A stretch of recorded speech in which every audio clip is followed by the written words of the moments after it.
आज के इस वीडियो में मैं आपको ये बताने जा रहा हूँ कि कैसे आप अपने Vivo V30 Pro Android mobile phone में अगर आपके मोबाइल फोन में ना फोन करते समय अगर आवाज नहीं आती है तो इस प्रॉब्लम को आप सॉल्व कैसे कर सकते हैं। आज के इस वीडियो में आपको डिटेल में जानकारी देने वाला हूँ। तो चलिए आप वीडियो को हम स्टार्ट कर लेते हैं। देखिए दोस्तों, कई बार ऐसा होता है जब भी हम अपने मोबाइल से फोन करते हैं ना, तो फोन करते समय बात करते समय हमारे फोन से आवाज नहीं आती है। तो इसकी सॉल्यूशन के लिए करना क्या है, देखिए सबसे पहले आपको अपने फोन को एक बार रीस्टार्ट करना है। अगला काम ये करना है, आपके फोन में फाइल का ऐप होता है, इस फाइल के ऐप को ओपन करना है। इसमें आपको नीचे की साइड ऐप्स का ये ऑप्शन टैप करना है। अगले पेज में सबसे ऊपर ये सिस्टम ऐप का ये ऑप्शन टैप करना है। अब आपको इस पेज में नीचे आना है, यहाँ पर आपको ये ऑप्शन मिल जाएगा एंड्रॉइड सिस्टम। एंड्रॉइड सिस्टम पे टैप करना है। इसके अंदर आपको नीचे स्टोरेज एंड कैच का ये ऑप्शन टैप करना है। ठीक है, तो ये गलती से दूसरा ऑप्शन टैप हो गया, तो आपको स्टोरेज एंड कैच पे टैप करेंगे तो आपका ये वाला पेज आएगा। इसमें आपको क्लियर कैच का ये ऑप्शन टैप करना है, तो आपका कैच के सामने वाला डेटा जीरो हो जाता है। अगला काम ये करना है, आपके फोन का जो स्पीकर होता है उसे आपको हल्के हाथों से साफ करना है। होता क्या है, उसमें थोड़ी बहुत धूल मट्टी चिपक जाती है, जमा हो जाती है, जिसके कारण जो हमारा जो है ना आवाज नहीं आती है फोन पे बात करते समय। तो ध्यान रखिएगा, स्पीकर को हल्के हाथों से साफ करना है। ठीक है,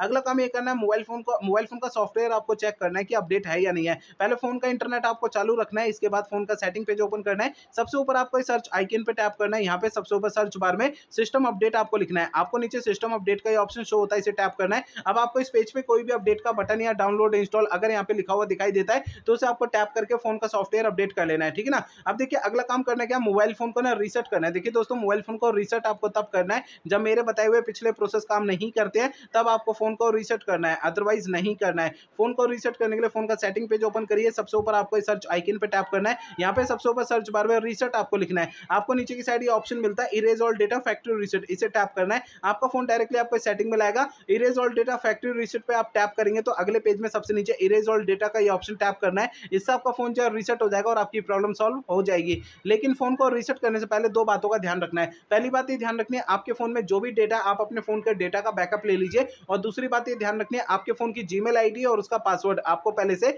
नोट करके रखना है। ये दो काम आपको पहले करना है, उसके बाद फोन को रीसेट करना है। ठीक है, तो मेरे बताए हुए सभी प्रोसेस आप यूज करेंगे तो इससे आपकी प्रॉब्लम सॉल्व हो जाएगी। ठीक है ना।